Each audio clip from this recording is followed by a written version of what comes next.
Good morning, good morning. It is Friday, the 27th of September, 2024, and you are watching Morning Brew on Politics Social. So hello to everyone in the chat. We've got Katrina in there, we've got Dave W, Anthony Fisher, we've got Vegan Elite, we've got Sonic Shadow 191, we've got Dave Skelly in there. We've also got Victoria Townsend, Simon Smith, David Faulkner, Robert McFarlane, amongst others.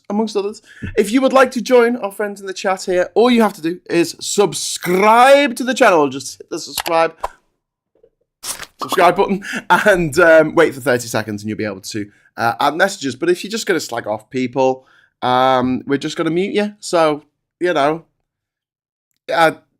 just one of those things. Thank you very much to George for the first super chat of the morning. That was straight in there. Look at that. 31 minutes past 9. We've got Trump, the former nonce president. Well, I don't think he's a former nonce. I still think he's a nonce. So let's get this straight. Starmer and his foreign secretary, David Lammy, flew over to the USA for a 48-hour trip over there. They hope to meet up with Kamala Harris, who is running to be president of the United States of America for the Democrat Party. But unfortunately, they could only schedule in a meeting with Donald Trump, the effective leader of the Republican Party, the person who's taken over the Republican Party and turned it into a party that was, full of nutters, into a party that's now overrun with nutters. But let's not forget what David Lammy has said about Donald Trump in the past. He's called him a neo-Nazi sociopath. Yeah, so that must have been quite an awkward dinner. But there's a good chance that Trump has completely forgotten about that, because do not forget for 1 second that his running mate, J.D. Vance, said that he was America's Hitler. He called him Hitler. This is the guy who's running with him. He said, he's like Hitler, he is. So I know, I'll run with him. Now, the thing is, obviously, that we have to have diplomatic relations with other countries. That's what we have to do as a country. And so we have to have meetings with these people who might be a bit unsavoury. Like Meloni in Italy. Or Melli in Argentina. Or Viktor Orban. Or maybe even Vladimir Putin. Well, not anymore. We don't really have meetings with him. We just shout at him on social media. I think that's the way that works. But I'm just kind of devastated. Absolutely just really upset about the fact that we thought Trump was done. This is the thing, right? We thought that Trump was like out of here. He's gone. He's yesterday's man. He tried to mount an insurrection against the American Parliament building, the Capitol building, the center of Congress, the House of Representatives and the Senate. He got a mob to go in, which resulted in injuries to over 140 police officers and resulted in the deaths of 9 people. Now, just imagine for 1 second that the people who did that were Haitians or Muslims. Would Trump be calling the people who are in jail for doing that hostages? I don't think so. We had this slew of court cases coming up against Trump. You thought, well, this has got to be it. He's finished. He can't come back from this. And yet here he is. He is neck and neck with Kamala Harris to be the most powerful man in the world. Again. It'll be the second time that he's been the most powerful man in the world. It's the third time he's run. And I'm so sick of it. I'm so sick of seeing his stupid, orange, gormless face. And this thing that he does with his face. And it's really heartbreaking when someone who... There's so many people who we love and respect and we have a lot of time for get ill or pass away. And yet you've got people like Trump and Murdoch and Putin still walking the earth. Just goes to show, as far as I'm concerned, there's no God. I'd love you to prove me otherwise. I'd love you to prove otherwise. Vic says Supertansky did a great run of the media double standards this morning. Try and see it if you can. Yeah, she was telling me about that the other day. So yeah, I'm glad she got that video out. I haven't seen it yet, but I will watch it. I'm concerned by Starmer banging on about tough on people on benefits. Drum, a la Max's video yesterday. Yeah, Gallifrey, man, I don't want to hear that rhetoric. Like, why do you have to be tough on people with benefits? Why aren't we tough on the criminals who run the world? Why aren't we tough on the billionaires who dodge tax? That's who I want our government to be tough on. I want them to be tough on the people who keep people in poverty and therefore make it so people have to claim benefits. They make the environment so that people will commit crimes. That's the so super wealthy doing that. So I don't want a clampdown on the people at the bottom. They have it they have it hard enough. I want to clamp down on the people on the top. So the people on the bottom get a bit more. Because the people on the top are just absolutely 100% getting away with absolute murder. I mean, Musk wasn't invited to something in the UK and he's told everyone never to go to the UK now. Like, we're being run by petulant children. Trump and Musk and others. They're just... It's like some Arrested Development that's got on there. And don't forget, Musk is like a South African hillbilly. His dad has married his own stepdaughter, which I guess is Musk's stepsister, but also now his stepmom. Oh, no, they haven't married. He's just fathered 2 children with her. With his stepdaughter. With his actual stepdaughter who brought up from the age of 4. And I just don't think that a redneck hillbilly family from racist apartheid era South Africa kind of should be in charge of the world, because this kid's obviously had a troubled upbringing. Yeah, would explain all the drugs. Another thing, he's addicted to drugs. Leon Musk. Anyway, moving on. We've got the orange cockroach from Unquiet Badger. Yes, that's what he is. The Jeff True is saying the judge in one of his trials is Haitian. Hope that goes well for the orange one. He'll get away with all the... he's not going to go to jail. And I honestly think that there's a very, very, very... Sorry to ruin your Friday morning, but I still think there's a very good chance of him becoming president. And you know that every time I bring this up, when we're talking in a group chat or something on here, people shout me down and say, "Don't be so stupid, Greg. No, there's no way. There's no way." Not my friends sound like that, but you know.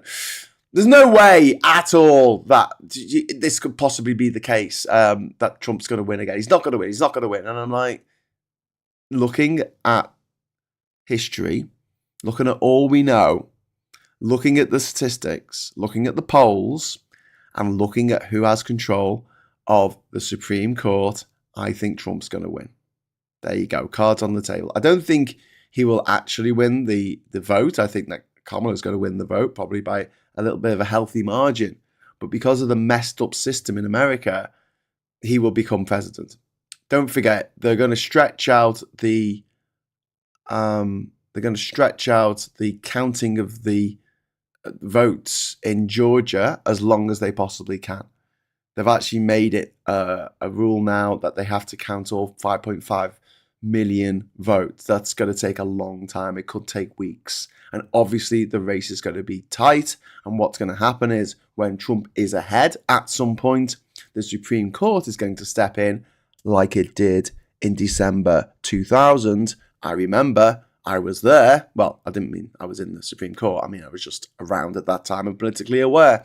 And they told them to stop counting the votes in Florida. So if you want to tell me why they're not going to do that this time, when Trump is ahead in the counts and they're doing a recount, manual recount. I know they're not actually tabulating the ballots by hand, so they're not putting them on 2 piles for Kamala and for Trump by hand. That's going to be done by machines, but the actual counting of the votes, they've got to count 5.5 million votes by hand.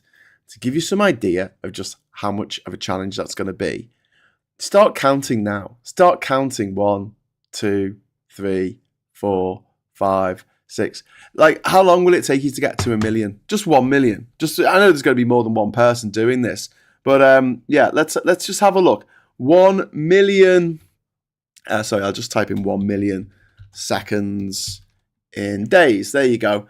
It will take 11 and a half days without sleeping just to count to 1 million. And it's 5.5 million. And I know there's going to be more than one person doing it, but that is demonstrably insane. It is just nuts. But that's what Trump's got on side. He's got this weapon in his pocket, which is the Supreme Court, which will do anything that he wants. And this is why, sorry to be a Debbie Downer, I think he's got a very, very, very good chance of becoming the 47th president of the United States of America and turning the entire world into turmoil. There is no worse time for a man like that to be in charge, not least because of what's happening in Ukraine and in Gaza, but also we are in a critical point in our journey towards either stopping the worst effects of climate change. We're seeing a hurricane slamming into Florida and now is in Georgia as we speak. The most powerful one that's ever hit the Big Bend. It is a very, very, very toxic time for this person to be in charge who doesn't care about the environment. The choice needs to be made. What do we want to do? Do we want to go forward in a world that is peaceful and that we don't have to worry about natural disasters happening every single day? Or do we want to go towards this chaotic world of just, abject misery?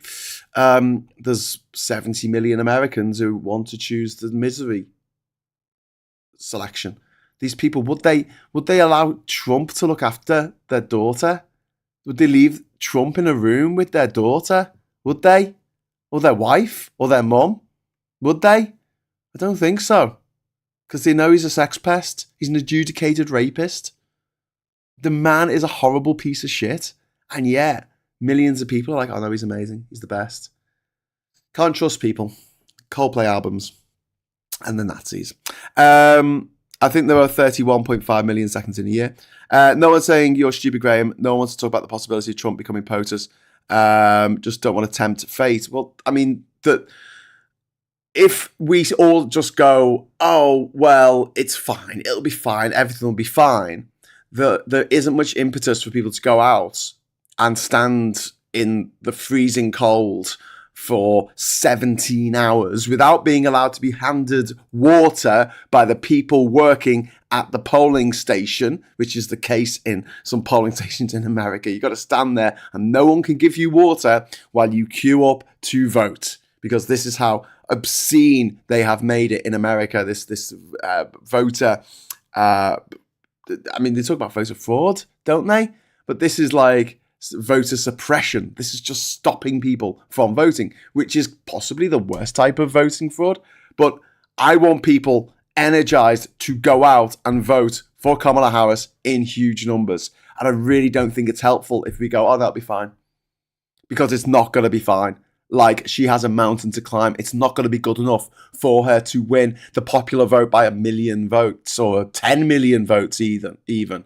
She has got to win. She's got to win big. She's got to win emphatically. Because if she wins by a little bit, Trump will win.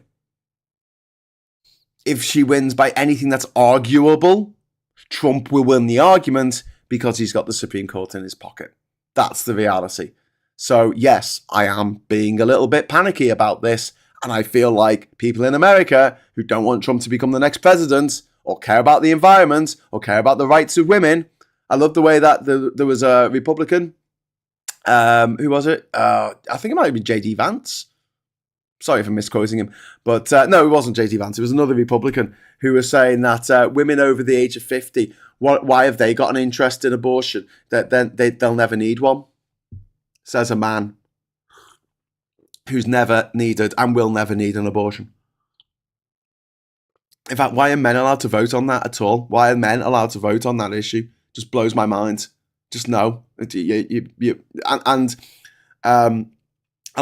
Ocasio-Cortez the other week, she made this really good point.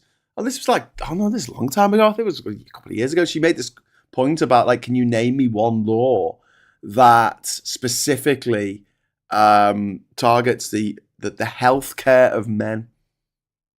Just something just something that, just targets the healthcare of men, and they couldn't name anything. We only have things that target the healthcare of women. Ivan Ambrose, thank you very much for the £5 super chat, mate. That is really kind of you. Thank God our elections are swift and the handover of power instant. Yes. I mean, we don't have the best system in the world, as me and Femi had many discussions on over the period that we were covering the Labour Party conference. It really didn't go according to plan, and I'm really sorry about that. I wanted to do videos from inside the conference, videos with Femi, but we couldn't get him in. We couldn't get him in, and so he was standing outside. And when we did want to do videos outside, it was pouring down with rain. So it wasn't like we could stand outside the conference and go, and talk about that. And as we were both staying at my parents' house, and it's a bit difficult to just do a show whenever we want, like I can when I'm at home here in Durham. It didn't go according to plan. And it's all Labour's fault for not letting Femi in. But, they let Owen Jones in. Anyway, selective service, says Don K. Vendetta says there was nothing in them that should. I was pointed out to watch the Juice Media video from today. Viv says, God, Graham, I was depressed before I got on here. Now I'm going back to bed. I'm sorry, Viv. I don't think that it's a foregone conclusion that Trump will win. But I think if American voters rest on their laurels, if people don't get out in huge numbers, voters who may never have voted before need to get out and vote desperately, especially in those 7 swing states, because every single one of those swing states is on a knife edge. Yeah, Kamala's ahead by like 1% or 2% within the margin of error, and we saw what happened in 2016. Plan for a Trump, but work for a Kamala. That's what Scott says. Yeah, I agree. And Gary's saying, don't worry, Graham. Viv says, can you imagine the fuss that they kept Owen Victim Jones out of the conference? Yeah, because, he's white. And I hope that point wasn't lost on anyone. It did seem a bit odd that one of the few black journalists in Britain today wasn't allowed in to the Labour conference. Yeah, I'd be making more of that if I was him. What YouTube nanny filter doesn't like the word ban? Well, I don't know why that is happening, but you've just put the word ban in there. Not lager draft, by the way. What are you talking about? The draft. Oh, the draft dodger. Don K is UK US population 1.1 to 5, isn't it? A lot of whackers. Yeah, there's loads of nutters in America who want a man who they would not leave in charge of their own niece or nephew, in charge of the nuclear arsenal. A guy who thinks they're eating the cats and eating the dogs. No one says dogs like Donald Trump. Dogs. They're eating the dogs. How'd you put a W in the word dog? Like, what's wrong with him? Well, I'll tell you what's wrong with Donald Trump. Absolutely everything. That's what's wrong with him. Anyway, I'm going to jump over to the papers now for a moment. And we lead with the Mirror there, saying, how did he escape justice? 19 women told cops of sex attacks while Mohammed Al-Fayed was still alive. 19 women came forward and were not believed, I assume, because we have a system in this country where we don't believe the victim. The police don't believe the victim. People on social media don't believe the victim. They naturally, they side with the sexual predator. And they'll say, well, they haven't been taken to court yet. It might just be someone being vindictive. And to those people, I say, fuck off. Because the fact is, I, as a male, a middle-class, middle-aged, white male, am more likely to be sexually abused by someone than to be accused of sexual abuse.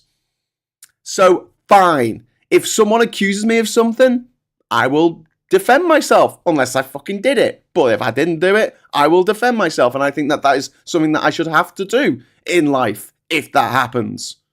But the chances are, the other thing will happen, and I won't be believed, because I'll be a victim. And we don't believe victims in this country. Or on this planet, to be honest with you. Because people see that and they go, oh, I hope no one accuses me of doing something bad. Why? Why are you scared about that? Is there a reason? Is there a reason that you're scared? The really messed up one is when women on Facebook go, oh, you know, they haven't been brought to trial yet. You can't say they're actually guilty. Well, Mohammed Al-Fayed is dead. Jimmy Savile is dead. You're never going to bring them to trial because they're dead. We still know they did it. No, it needs to be proved in the court of law. I'm not going to believe it. It's really, really, really, really, really hard to prove sexual assault in a court of law. And that's why 99% of people who get arrested for it get away with it. And they're only the ones who get arrested. Monsters like Mohammed Al-Fayed just get away with it. Monsters like Trump become president of the United States of America. Reeves set to profit by tweaking debt rules. This is an interesting story on the front of the Times here. So, public debt includes loans, like student loans and stuff like that. That's included in the student debt, in the national debt. So, if the system can be tweaked so that those loans are no longer officially part of the national debt, it will free up around a one-off freeing up of £50 billion. This is the plan, and then we can spend that on the green investment that we need, Great British Power, all that kind of Great British Energy or whatever they're calling it. That sounds great to me. That sounds really good. Let's do that. But it's going to be a one-off thing. They can't do it again and again and again, and therefore it's not going to help get rid of the lifting of the winter fuel allowance for people who are earning over £12,000 or whatever it's going to be. Unfortunately, it's not going to change that because it is a one-off windfall for the government. Well, it's a mechanism, really, because this money's not real, is it? They're just moving it around. But it's a mechanism in the government to free up around £50 billion to then spend on and invest. I say spend. Should never use the word spend when we're talking about spending money on the UK.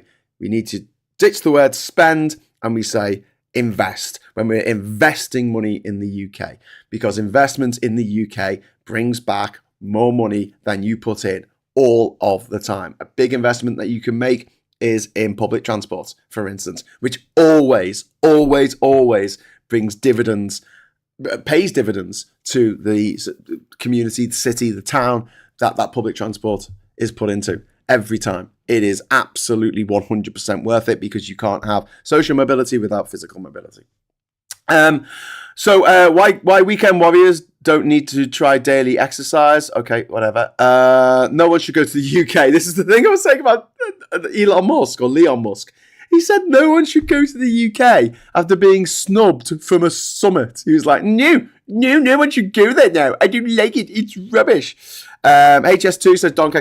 HS2 was a nightmare run by a bunch of inept idiots called the Tory Party who couldn't organise a piss up in a brewery. And then we've got Michael saying, I saw Owen Jones. He was trying to get onto the Labour conference. Owen was even interviewing you and came within a whisper of getting to Rachel Reeves until Minders intervened. Indeed. So there's a knocking. I don't know if it's a knocking at the front door or a knocking at the builders working at the side of the house. I don't know. But come in. Come in. No.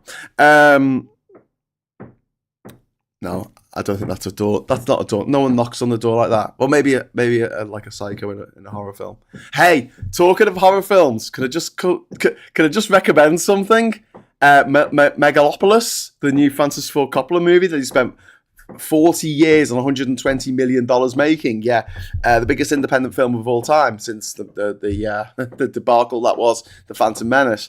Yeah, no studios involved, no studio interference, no one telling me that some of my ideas are a bit bad. Anyway, watch the Mark Commode review of it on here on YouTube after watching this. Honestly, it's something else. Oh my God. Any country that Musk boycotts has a redeeming feature.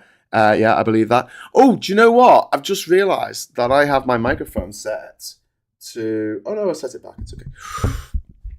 I had it set to a different setting when we were in the pub. I seem to have set it back. That's good. You're right. You're right about that Tory MP. And Sunak went to a brewery in my town during the election and he effed that up. Pete says, perhaps once British Energy is up and running, there'll be no need for a winter fuel allowance due to negation of faceless greed machine that hike up prices for profit. We are now paying the highest price for electricity in the G20.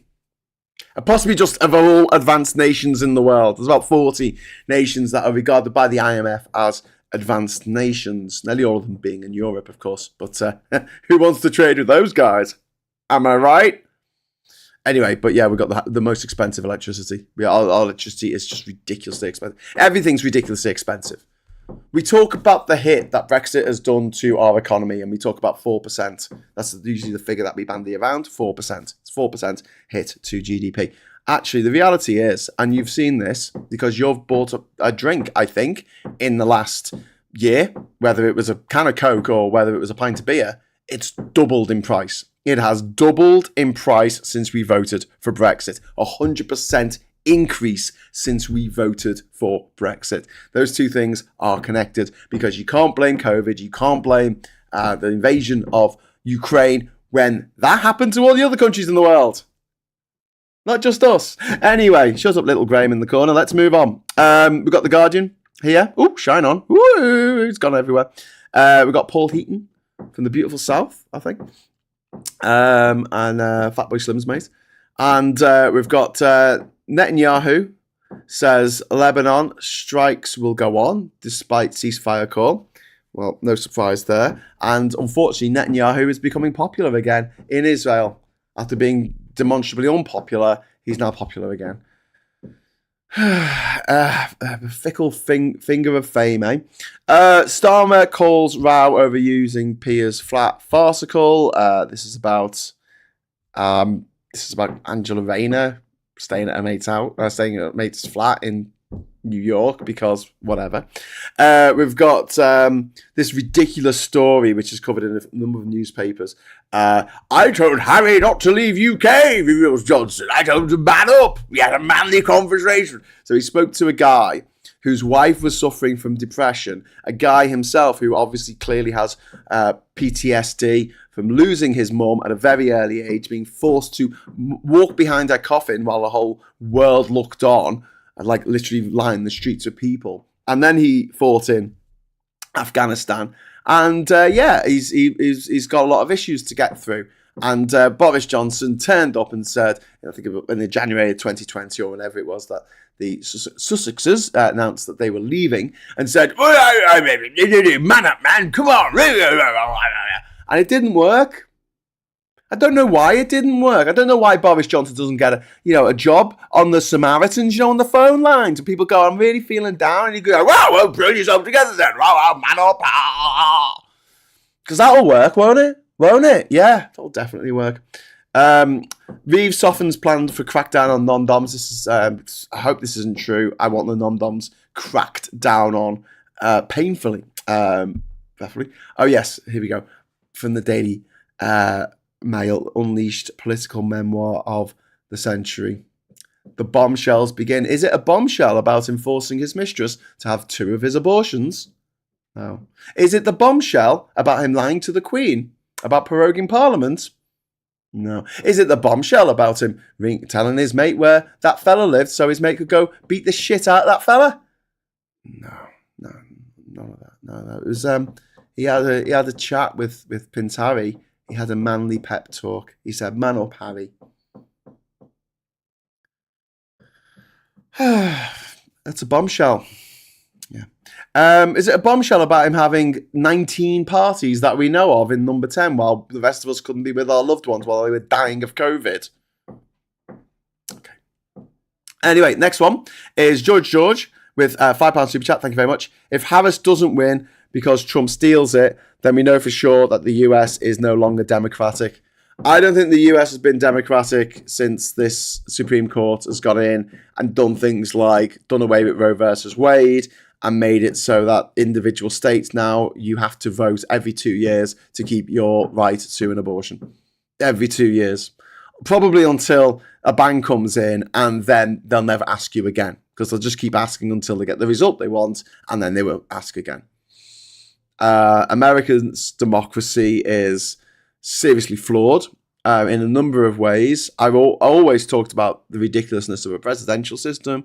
One squishy human, one man, it's always been a man so far, in charge of 330 million people, a man who is not just head of the government, but also head of state. So if a terrorist attack happens, you don't go, oh my God, why weren't you, on the ball on this? You go, oh no, we've got to rally around the flag and we've got to all go, oh my God, the head of state, that you're so important because you represent our country. I prefer having a separate head of state and a separate prime minister. I also like having a prime minister that we can get rid of at a moment's notice, no matter how many elections they've won. They don't have to stay in for the whole 4 years or 5 years of their term. No. Maggie Thatcher, piss off. We don't like you. Let's just get rid of you. And the party itself can get rid of that leader.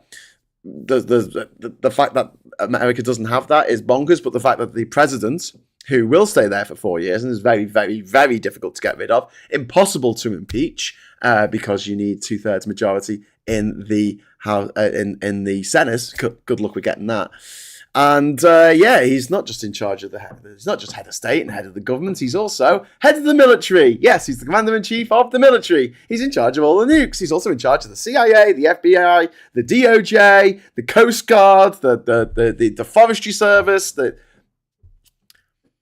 Also, it's tradition for the cabinet of the United Kingdom to be drawn from elected representatives. Now, I know we occasionally get people who go into the House of Lords so they can serve in cabinet, but that is the exception rather than the rule. Usually, cabinet vast majority of our cabinet are made up of elected members of the House, MPs, right?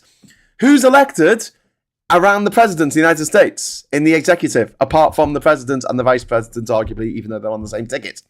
Who's elected? Who is? No. They're just mates of the President. That's all they are.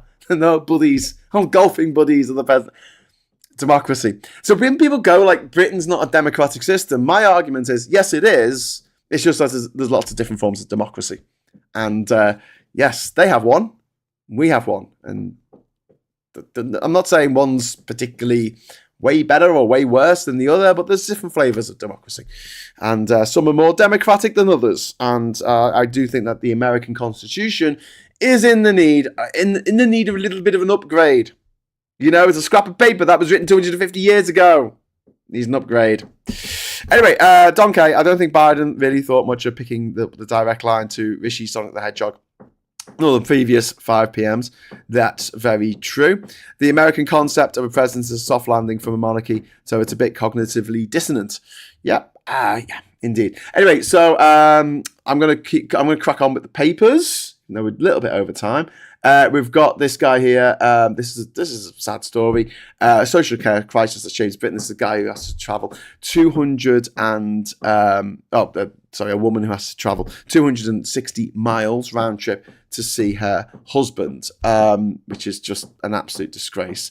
And it's because of what they call a crumbling social care system, which is a bit rich coming from the Daily Express. Has been so far up the Tory party's arse for the last few years they can wear the party as a hat. We've just had a super chat come through. Breaking news, super chat from Ivan. Thank you very much, Ivan. That's really kind of you. 20 quid. 20 quid. Thank you, sir. You are a gentleman. So they let Lowen Jones, who left the party, but they don't do anywhere near enough for members like me who are disabled and housebound. There must be digital virtual delegates. It's 2024 and we must be treated equally. Really good point, mate. Absolutely brilliant point. I really felt when I was sitting in the room, it felt really arcane. Like, we had the vote on the winter fuel allowance, and it was just weird. It was supposed to be a debate, but you just had like 4 people come up and talk, and then they sat down, and then we had a vote, and it was just a bit, I don't know, it all felt a bit rushed. There was a young woman who stood up and she told her life story. She kept on going, I was the first to go to university in my family. And I'm like, yay.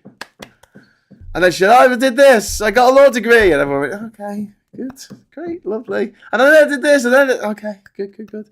And then by the time she got around to actually arguing the argument, her voice was drowned out. You might have heard it at home, I don't know, on the telly, but like where I was in the hall, like you couldn't hear what she was saying because you only have X many minutes. I think it's like 3 minutes. She spent like 2.5 minutes talking about herself, and in the last 30 seconds making an argument of why the government's winter fuel allowance cut was okay, right? But everyone was clapping at the end, so no one heard what the argument was. Really arcane. Really, really arcane. Anthony Fisher, thank you very much for the £2 super chat. Did you hear someone shot Kamala's office this week? No, I hadn't heard about that. I would have thought there'd be more made of that, mate. Bloody hell. Well, thank you very much for the super chat and the heads up. I'll look into that. Anyway, let's finish off the papers because we have spent far too long with me being little in the corner. No one puts Graham in the corner. Well, maybe baby. We've got budget rule change risks higher interest rates for longer. Reeves warned the Chancellor is considering loosening limits on the amount she can spend and borrow at next month's budget in order to boost investment in UK economy. It is a delicate balancing act. You know, you want investment, but you don't want inflation. You want the interest rates to be low, but you don't want inflation. You know, interest rates down, but inflation. COVID inquiry. Chief Medical Officer Chris Whitty admits we overdid it with pandemic warnings. It's not quite what he said. I think that's a bit of misreporting from The Independent. He said he might have gone a little bit far, but, you know, it was hard to get the message across to people how dangerous it was. So, you know, revealed, and 200,000 people did die from COVID. You know, that did happen. Revealed Starmer's three-pillar blueprint to rebuild ties with the EU. This is quite exciting. This is Keir Starmer and Ursula von der Leyen to meet in Brussels to thrash out deals on defence, immigration and trade, with PM dangling possibility of agreeing free movement for young people as a key bargaining chip. So this is quite exciting. I think it's quite exciting.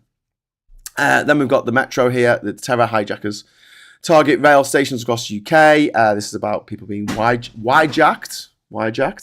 And then we've got attack of the creepy giant baby doll on the front of the Daily Star, because why not? And then finally, Reeves ready to tone down tax raid on rich non-doms at the front of the Financial Times, and it was referred to in one of the other papers before. But yeah, I hope that she doesn't do that. So there's a rumour at the moment, but I hope it doesn't happen. Right, I'm getting off. I'll see you again at 1 o'clock for The Agenda with Phil Morehouse of A Different Bias. I want to say a big thank you to everyone who has dropped a super chat into the chat. You're all awesome. Thank you very much. And also, thank you very much for everyone who's just left a comment. And thanks for everyone who's just watched. Who's just watched along. It's fine. You can lurk. You can lurk. You don't need to actually chat. Happy Christmas, Starmer. Love from a freezing pensioner, says Alec. I hope that doesn't happen. I hope that the pension uplift of hopefully £400 covers what people have lost from the winter fuel allowance. But we will see. Labour needs to get better at communications, but that's a story for another day. Possibly, actually, no, later in the day. Let's talk about that at 1 o'clock. Let's talk about Labour's communications on the winter fuel allowance. And also we'll be reviewing what we felt about the conference and the conference speeches of Labour, me and Phil, at 1 o'clock. And then at 9:30 tonight, join us for the Politics Social. So that'll be a good laugh later on. And until then, I will say thanks for watching and hello, good evening, welcome, and goodbye.